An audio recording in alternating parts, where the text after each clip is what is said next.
தமிழக பாஜக தலைவராக நயினார் நாகேந்திரன் தேர்வு செய்யப்பட்டுள்ளார்.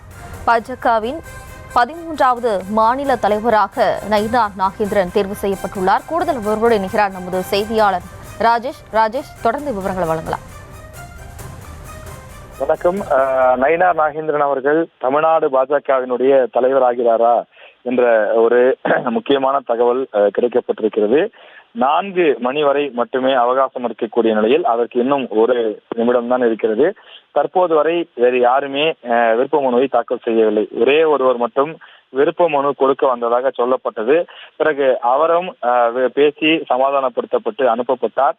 எனவே நயினார் நாகேந்திரன் தலைவரானார் என்றுதான் குறிப்பிடுகிறார்கள். கமலாலயத்தில் இருக்கக்கூடியவர்கள் அனைவருமே நயினார் நாகேந்திரன் பாஜகவினுடைய அடுத்த தலைவர் ஆகிவிட்டார் என்று கொண்டாடுகிறார்கள்.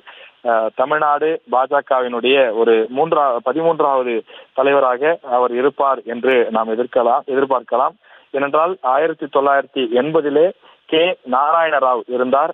அதனைத் தொடர்ந்து கடைசியாக டாக்டர் எல் முருகன், அதனைத் தொடர்ந்து கே அண்ணாமலை என்பது ஒரு அதிகாரப்பூர்வ அறிவிப்பு இல்லை என்றாலும் அவர் மட்டுமே அந்த விருப்ப மனுவை கொடுத்திருக்கக்கூடிய காரணத்தால் அவர்தான் பாஜகவினுடைய தலைவராக அறிவிக்கப்பட இருக்கிறார் என்று பாஜக நிர்வாகிகள் தெரிவிக்கின்றனர்.